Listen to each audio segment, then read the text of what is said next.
Ralph, thank you, and I'm now terribly afraid. I'm put in mind of the summer of 1863, after the terrible Battle of Gettysburg, and they wanted to dedicate the cemetery, and they thought who could possibly rise to that, and they settled on Edward Everett, who was the most famous orator of his day. And so he agreed to do it, and sometime I think around September, and he spent from the beginning of September right through to November 19th working on his speech. And he came out on that cold, cloudy day on November 19th when they were dedicating the cemetery, and he had with him a sheaf of papers about an inch thick. Can you hear me all right? I mean, that's okay.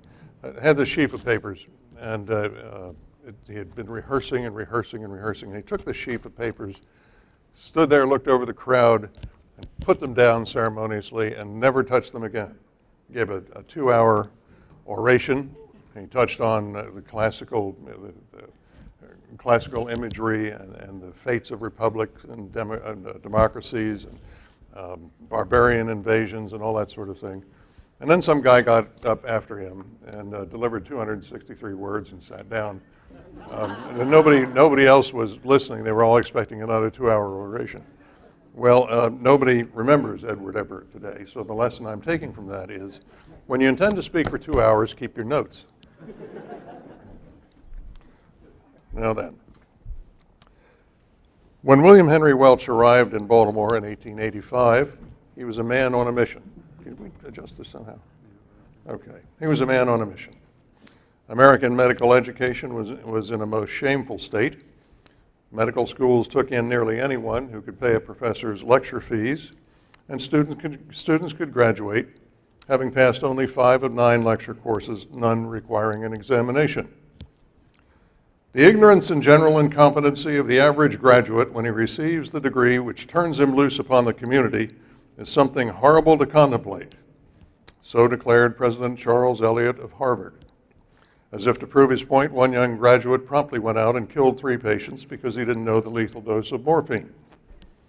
When Eliot proposed written examinations, one faculty member complained that Eliot knew nothing about the quality of Harvard medical students. More than half of them could barely write. As the medical school's first professor, Welch was going to change all that. The Hopkins was going to be the place where men of science could earn a comfortable living while conducting medical research. Thanks in great part to the brilliant and very determined Mary Elizabeth Garrett, whose money funded it, the medical school was going to admit only those who had earned a full college degree and who were fluent in French and German, the 2 languages in which the great wave of European discoveries had been made. Garrett also insisted that women who were be admitted to Hopkins on the same terms as men, an unheard of condition and one that Welch and Hopkins President Daniel Coit Gilman opposed. Gilman argued that women were too delicate to withstand rigorous academic training, and Welch was afraid they'd create embarrassing situations in classes and laboratories, mostly his. But Garrett left them no choice. She had the money, they needed it, and that was that. Schooled in Germany and New York and all of 35 years old, Welch began recruiting the best medical men in this country, Canada, and Europe. He brought together Osler and Kelly and reclaimed an old New York friend, the troubled William Stewart Halstead. Others followed. Gilman's initial fear that students would shy away, preferring a quick and easy medical degree that one required serious training and proof of talent, soon proved unfounded. Men and women who wanted the best and were unafraid to work to get it arrived year after year. An infectious collegiality developed, born of challenge and discovery, and Welch encouraged it. In a matter of a few decades, Hopkins medicine was recognized everywhere as the best in the country and perhaps the best in the world. If that sounds like Herculean labor, it most certainly was. So what did William Henry Welch do for fun? In matters other than medicine and culture, by which I mean art, music, and opera, which he loved in Germany, he was a very easy man to please. He was, after all, the son of a Connecticut country doctor who hadn't had the heart to press his patients for money in hard times. And there were plenty of those as the nation suffered through a financial panic, an agricultural drought and depression, a civil war, and a severe economic depression, all before Welch was 25. Always careful with money since he never had much, Welch couldn't have come to a better city. When he arrived in 1885, Baltimore was a cultural and intellectual backwater. It had no distinctive centers of learning other than Hopkins, and it didn't much care. In that, it was very much a southern city. Baltimoreans at the top had always made lots of money. Earlier in the century, like a Venice on the Chesapeake, its ships had sailed the seven seas and brought back vast wealth. But the Civil War severed Baltimore's lucrative commercial ties with the South, on which its economy had come to depend, and its fortunes declined. A few notable philanthropists stepped forward. Enoch Pratt endowed a great public library, George Peabody a remarkable institute, and of course Johns Hopkins with his university and hospital. But for most people, money was pretty tight.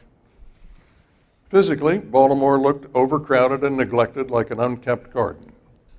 Its waterfront was much like any other, with warehouses, saloons, and brothels surrounding a harbor filled with masts and paddle wheels. As one moved back from the water, one would find old, decaying 2- and 3-story wooden houses, shops, groceries, blacksmiths, and stables. Over time, larger commercial buildings would spring up, but many of the old remained. About those notes. The wealthier neighborhoods, a mile or so from the water, had grand houses with carriage houses in back. Working people lived in hovels or narrow brick row houses. African Americans dwelled in the alleys.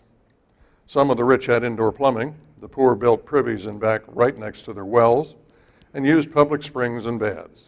Whatever fell, dropped, or was emptied into the streets, kitchen slops, human waste, dead animals, washed into the harbor, for there was no sewer system. Summer brought a stench that visitors vied with one another to describe, and pestilence.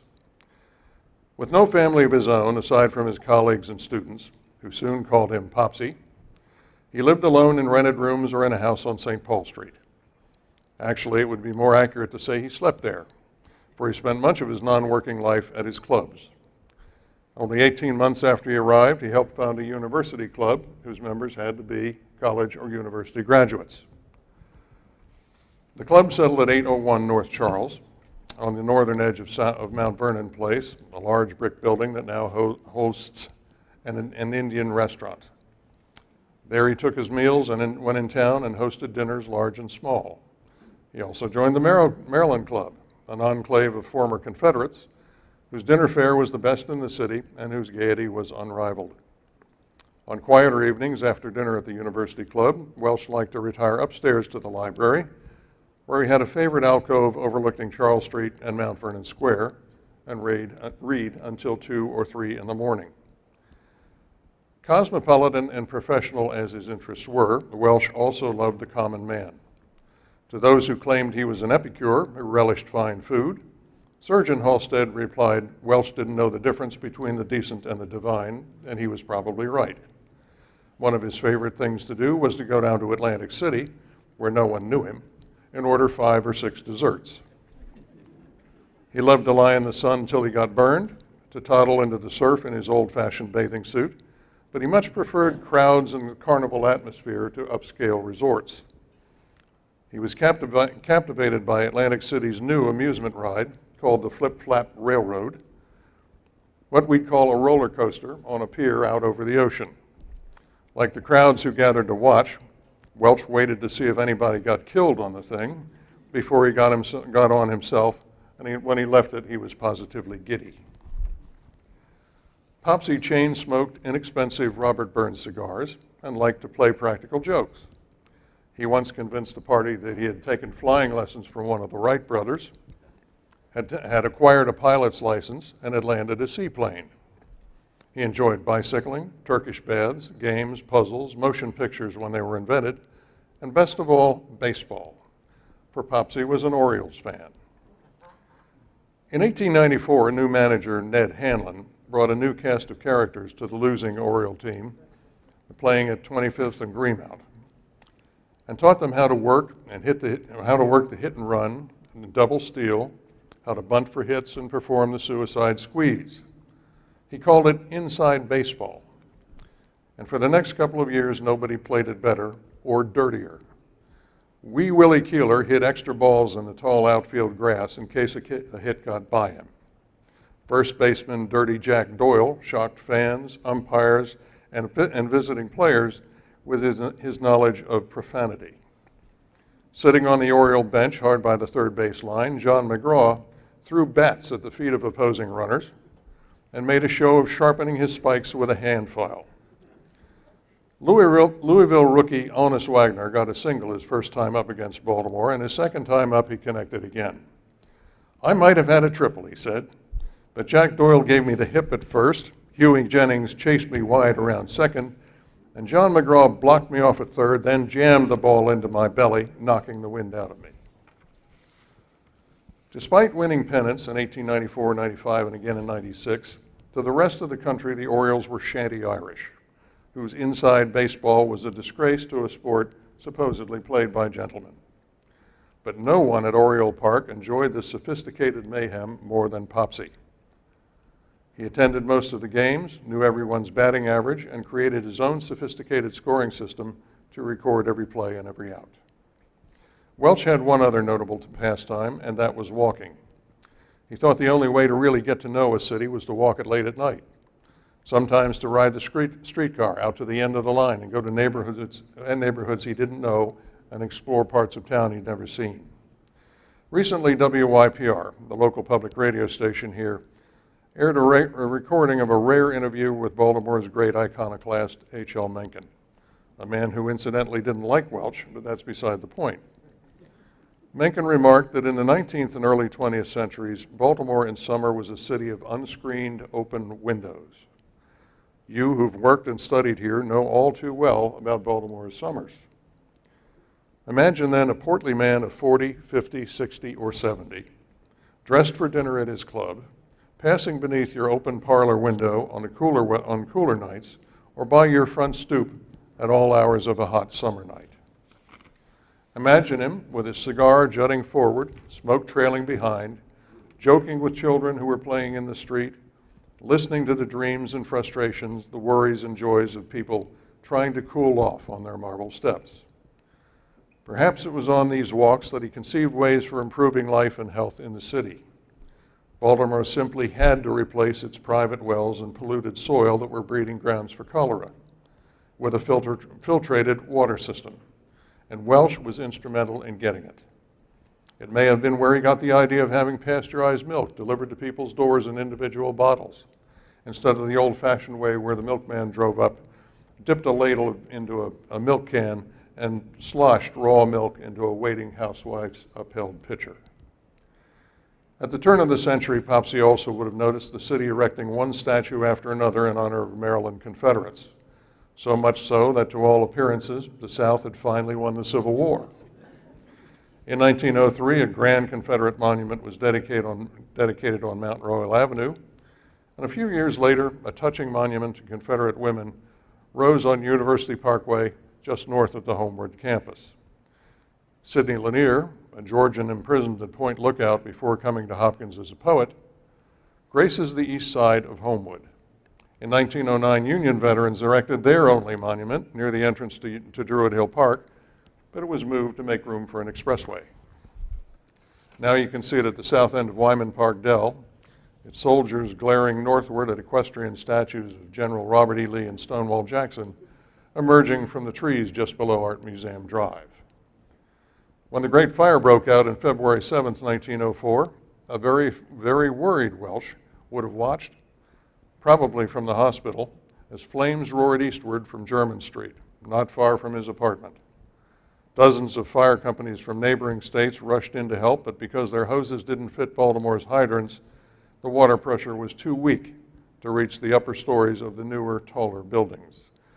Dynamite crews tried to bring some of those buildings down ahead of the fire, but that effect was to hurl burning embers skyward into the biting 30-mile-an-hour wind.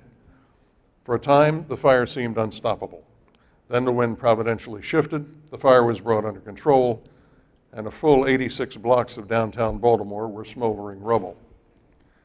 Doubtless Popsy, like everyone else, wanted to enter the burnt district and see the damage firsthand. Perhaps the police and National Guard made an exception for him because many of those properties were Hopkins rental properties that provided revenue to the university. At some time, he surely got his wish. Yet he would have found good in the fire, too, because on rebuilding the city, not only did the politicos widen the streets, but they finally added a sewer system. A decade later, when war broke out in Europe, he doubtless overheard the anti-German sentiment rumbling in his medical school and wherever people gathered. Most of Baltimore did not share his admiration for German learning and culture after a U-boat sank the Lusitania in 1915. Sauerkraut became Liberty Cabbage. German Street became Redwood Street, named after a young Maryland lieutenant who was killed on the Western Front. And by war's end, Popsy was a medical officer in France, but he probably didn't know that a little-known German-American sergeant from Highlandtown named Henry Gunther, who'd been unjustly accused of insufficient patriotism, committed suicide by single-handedly charging a very reluctant German machine gun nest exactly 1 minute before the armistice went into effect. He was the last man to die in World War I.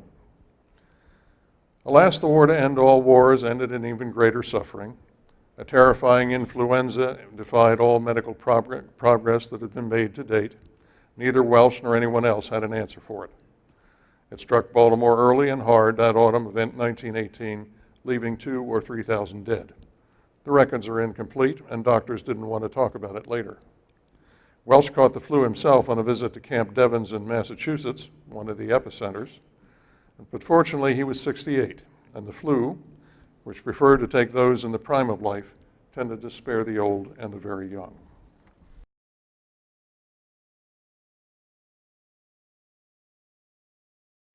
A little more than a year later, as if to punctuate the end of a tragic decade, Prohibition went into effect.